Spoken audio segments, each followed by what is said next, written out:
6절입니다. 제가 가지고 있는 성경 구약 1261페이지에 있습니다. 호세아서 6장 6절입니다. 구약 성경 1261페이지, 제가 갖고 있는 성경 1261페이지 호세아서 6장 6절 말씀. 네, 우리 한 목소리로 조그맣게 하셔도 됩니다. 속으로 하셔도 되고요. 한 목소리로 우리 봉독하겠습니다. 나는 인애를 원하고 제사를 원하지 아니하며 번제보다 하나님을 아는 것을 원하노라. 네, 정말 요즘 들어가지고 예배의 소중함을 너무나 많이 느끼는 것 같아요. 아, 우리가 그동안 예배드림이 정말 감사했구나. 그동안 우리가 하나님을 바라보니 이 성전에 하나님의 전에 나와서 예배드릴 수 있는 것이 얼마나 큰 복이었나, 그런 생각 혹시 안 하십니까? 너무나 기쁨이 되고, 이 예배가 그동안에 하나님께서 말씀을 주시는 것 같아요. 너무나 형식의 얼매, 율법의 얼매인 이 예배에 하나님께서 환멸을 느끼시는 것 같아요. 그래서 우리가 소수지만 또 우리 육신은 어디에 있든지 정말 하나님을 향하는 그 마음이 예배로서 표현되는, 그래서 이 예배가 정말 귀하고 하나님께 영광을 올려드리고 또 우리의 삶 가운데 하나님의 은혜와 사랑을 체험하는 그런 시간이 되지 않나, 저는 그런 생각을 한번 해보게 됩니다. 코로나19로 인해 인터넷 예배로 이제 시작된 게 벌써 4주나 되었죠. 우리가 이럴 때일수록 더욱 건강에 유의해 주시고, 또한 접촉이 많은 곳에서는 사람과 사람 간 거리를 유지해 주시고 손 소독과 마스크 착용을 반드시 해주시길 바랍니다. 오늘은 율법은 사랑이 없고 사랑은 율법이 없다라는 제목으로 함께 말씀을 나누려고 합니다. 결론부터 말씀드리면, 오늘의 말씀을 보면 하나님께서는 인애를 원하고 제사를 원하지 않는데요, 또 번제를 원하지 않는다라고 합니다. 하나님을 아는 것을 더 원한다는 거죠. 근본적인 취지는 뭐냐면요, 본질이 없으면 물질도 예배도 아무런 소용이 없다는 거예요. 이 자리에 앉아 있지만 마음이 딴 데가 있고 하나님에 대한 그 사랑과 열정이 식어 있다면 하나님은 제사를 원하지 않는다는 거예요. 인애, 누군가를 사랑하는 것, 이 사랑을 베풀지 않고서는 하나님께서 제사를 받지 않으시겠다. 우리의 마음판이 중요하다는 것이죠. 아무리 많은 예물을 드려도 하나님을 아는 것에 집중하지 않으면 하나님은 받으시지 않겠다는 거예요.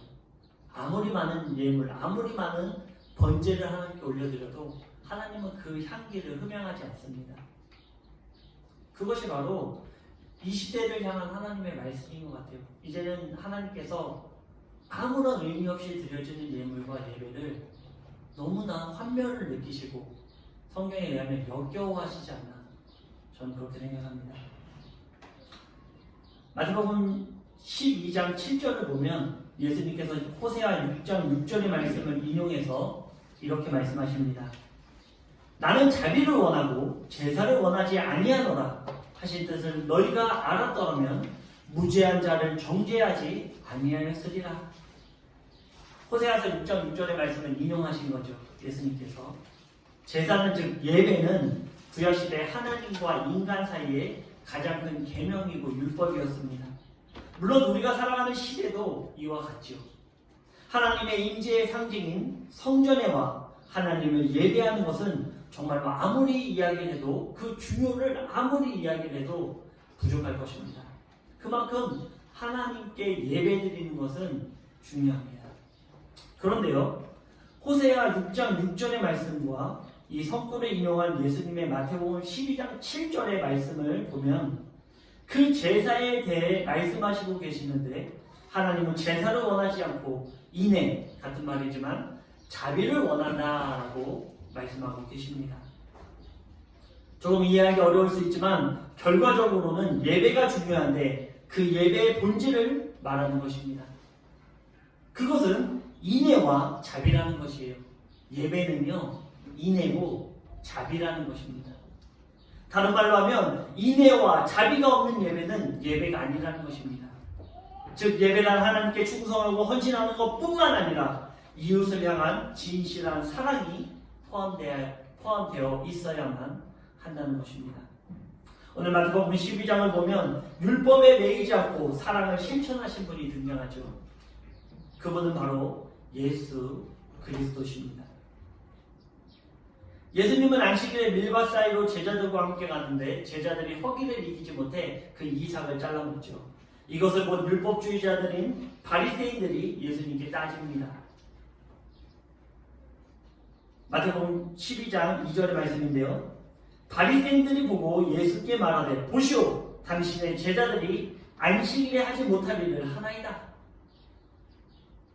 율법적으로 이삭을 자르는 것은 일로 인식됐기 때문에 안식일에 그 어떤 일도 하지 말라라는 그 율법을 어긴 것입니다. 호시탐탐 예수님을 깎아내리려던 바리새인들에게 율법적으로 기회가 온 것입니다. 이때 예수님께서 바리새인들에게 하신 대답은 하나님이 기름 부어 선택한 다윗을 예로 들어 그 사울을 피해 도망갈 때 성전에서 진설병을 먹었던 그 이야기를 해주죠. 즉 제사장들만 먹을 수 있는 진설병, 율법으로 정해진 것이죠. 그것을 다윗이 먹은 것입니다.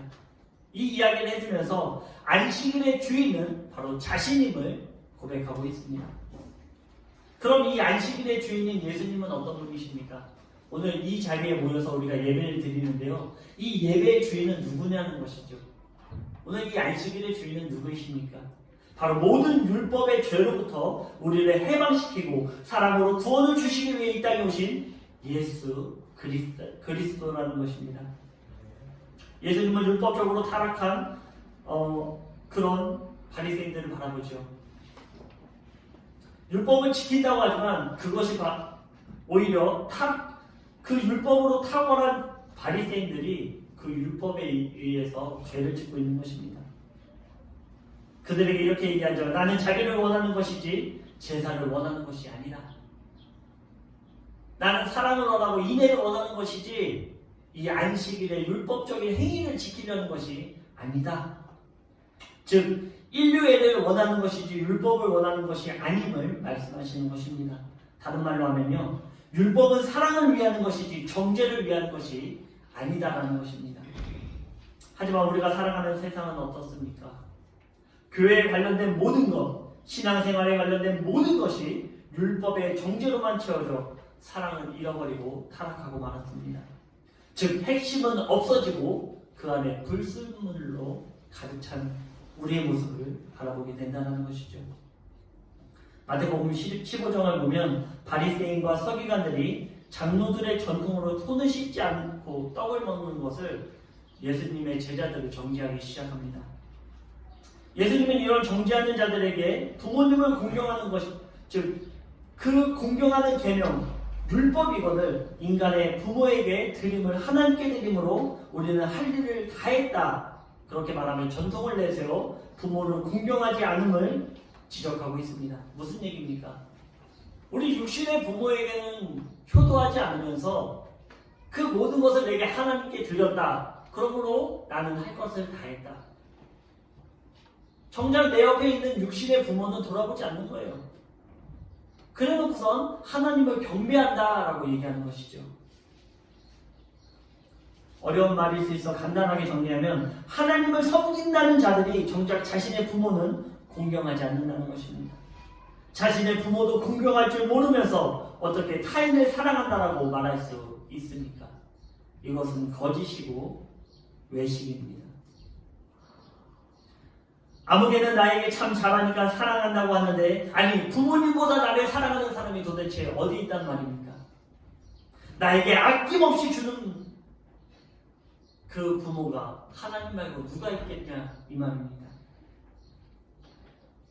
허울만 있지 그 속에는 예수님을 찾아볼 수 없는 것입니다. 교회는 어떻습니까? 뚜렷하게 보이지는 않아도 전쟁터도 이런 전쟁터가 없습니다.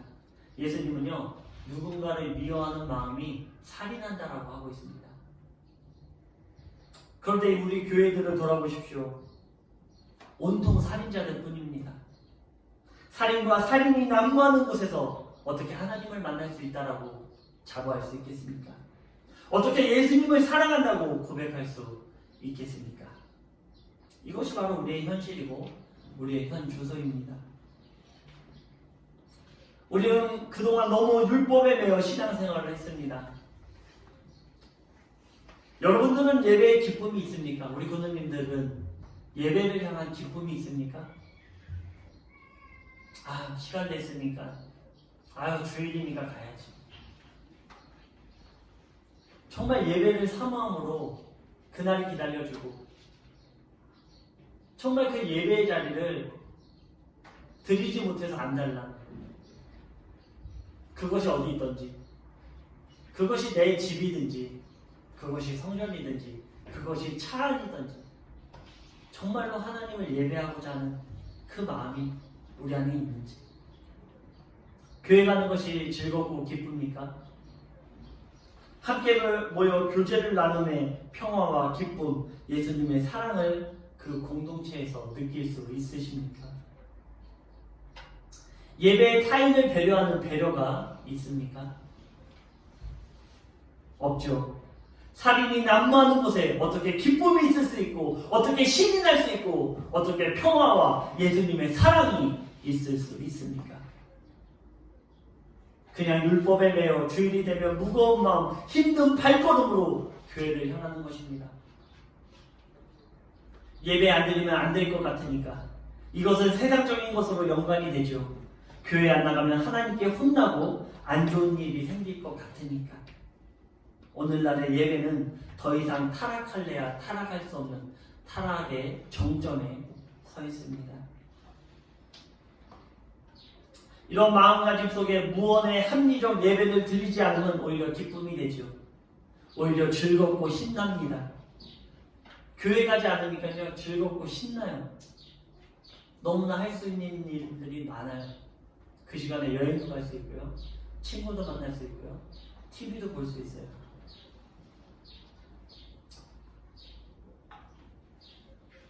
이게 바로 오늘날의 교회의 모습입니다.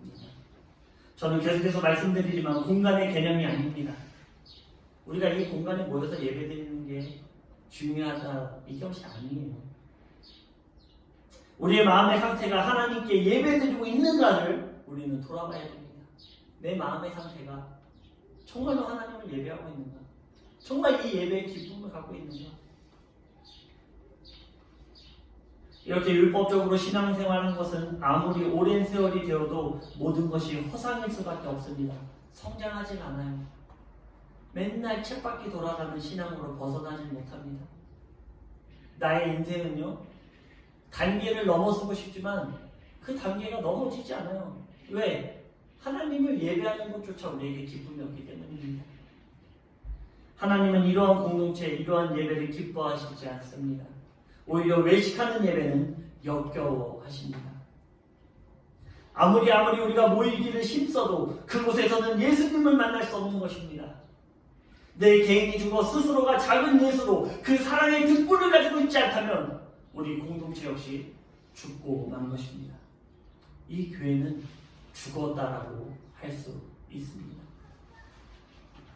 형식만 남아 순서대로 행해지는 의식이 우리를 구원할 수 없는 것입니다. 11시에 와서 예배드리고 끝나고 집에 가는 것이 우리를 구원에 이르게 할 수 없다는 거예요. 왜 이리도 예수님의 가르침과 교회는 정반대로 가게 되었습니까? 어디서부터입니까? 도대체 왜 이렇게 우리는 타락하고 말았습니까? 그러나 이것이 중요한 것이 아닙니다.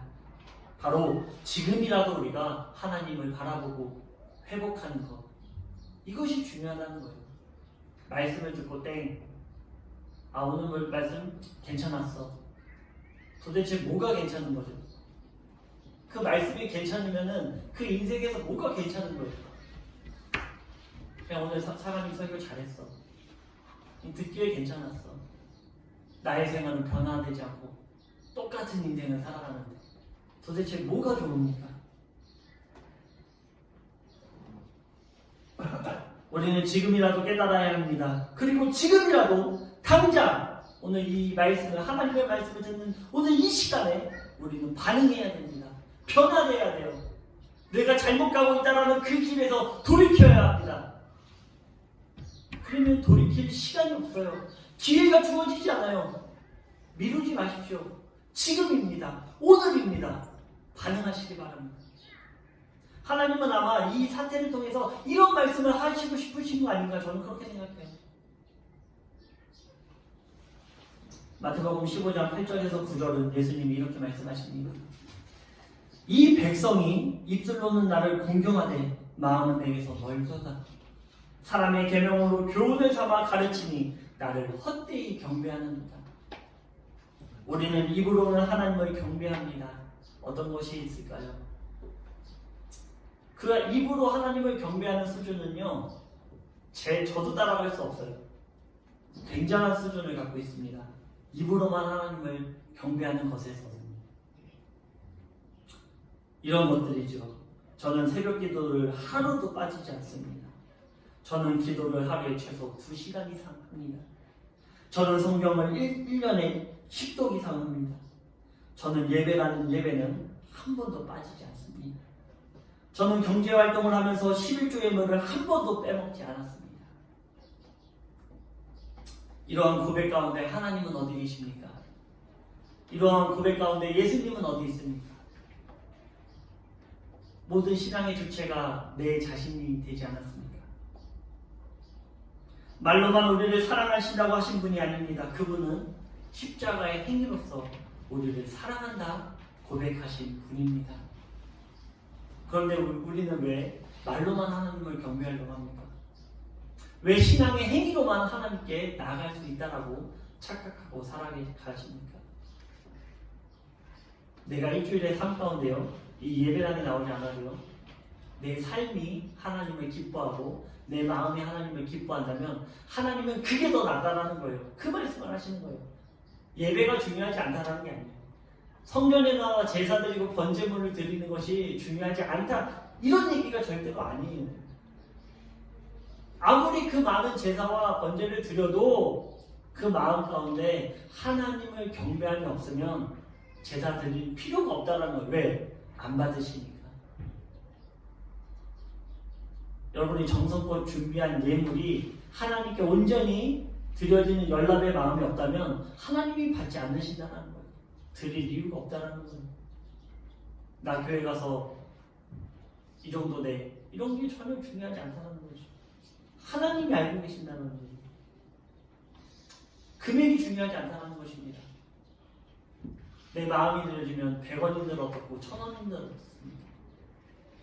금액이 많아야만. 제가 그런 얘기 듣는 것 같아요. 아, 그래도 뭐 공예배인데 10,000원은 해야죠. 그 정도에 할 수 없어서 그냥 저는 안 할래요. 이게 타락한 교회의 모습이에요. 교회가 어렵잖아요. 왜 그걸 우리가 걱정합니까? 하나님이 걱정해야지. 하나님 걱정하셔야지. 왜? 그게 바로 인간의 방법으로 우리가 예배 생활을 하는 거예요. 인간의 방법으로 하나님의 일을 하려고 하는 거예요. 이런 일들에 우리 스스로가 환멸을 느끼시기 바랍니다.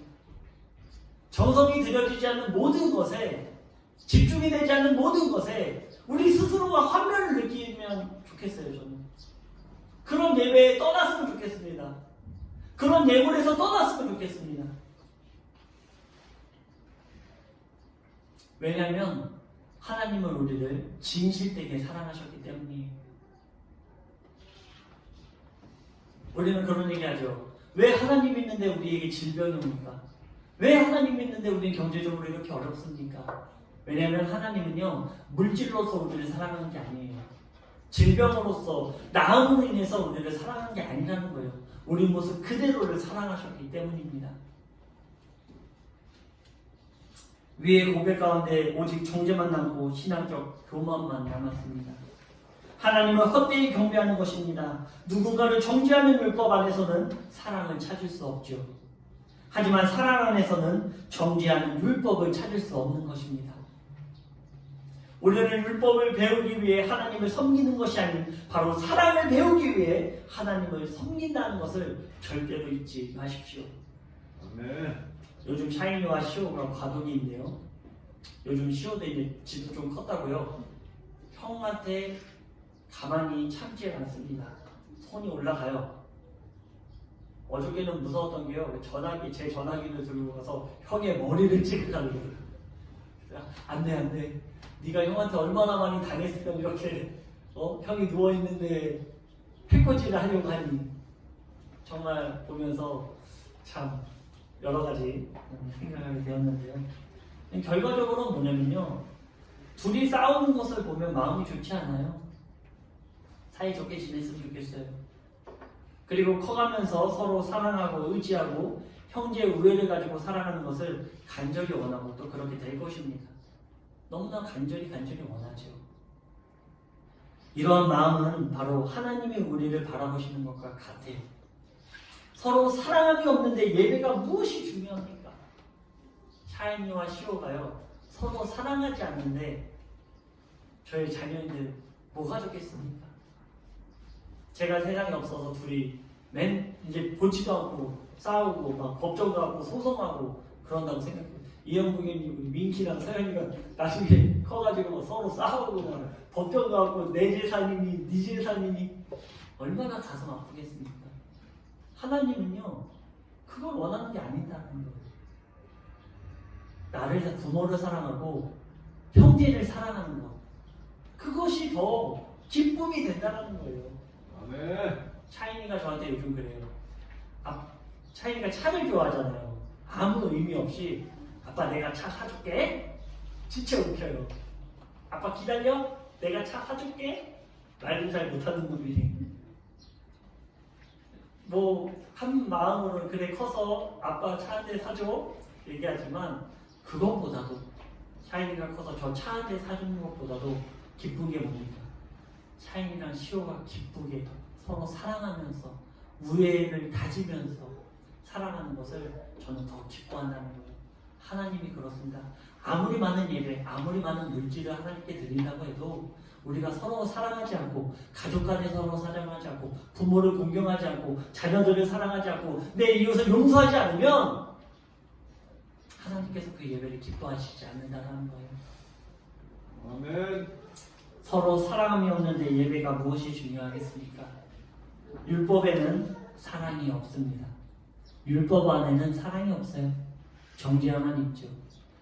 그런데요, 사랑 안에는 율법이 없는 것입니다. 사랑 안에는 정죄함이 없는 것입니다. 예수님의 사랑 가운데 우리는 그 어떠한 죄도 정죄당함을 당하지 않는다는 것입니다. 요즘은 예배를 성전에서 드리기가 하늘의 별 따기만큼 어렵습니다. 여러분 지금 별을 딴 거예요. 별을 따신 겁니다. 하지만 이럴 때일수록 예배를 드림은 형식이나 공간이 아니다는 것을 더욱더 깨닫게 돼요. 예배가 공간에 모여서 예배 드리는 것이 끝이 아니구나. 공간에 모여서만 드리는 것이 예배가 아니구나. 정말 우리가 마음이 드려지는 예배가 정말 하나님께 드려지는 예배구나. 그것을 깨닫게 됩니다. 오히려 공간에 있어도 그 소중함을 모른다면 없는 것이 낫죠. 예수님은 율법을 폐하시지 않으셨습니다. 더욱 완전히 하신 것입니다. 가장 중요한 것은 예배는 형제가 사이좋게 지내는 것을 볼 수 있다는 거예요. 세상과 단절된, 즉 사이가 멀어진 형제를 바라보는 부모의 마음은 편할 수 없습니다. 우리를 비난하는 세상이요, 우리 형제예요. 지금은 그 형제를 위해 우리가 배려할 때입니다. 우리가 배려해야죠. 예배에 대해서, 공간에 대해서 배려를 해야죠. 율법에 매여 형제를 버리지 마십시오. 그리고 예수님의 사랑으로 그 형제의 손을 끝까지 잡으시길 바랍니다. 아멘. 우리 옆에 있는 분들만 형제의 자매가 아니고 세상에서 우리를 비난하는 사람들, 그 사람들이 형제예요. 그들을 배려하시기 바랍니다. 그들의 손을 잡아주시기 바랍니다. 이것이 바로 하나님을 기쁘게 하는 예배임을 잊지 마시길 주님의 이름으로 축원드립니다. 아멘. 기도드리겠습니다.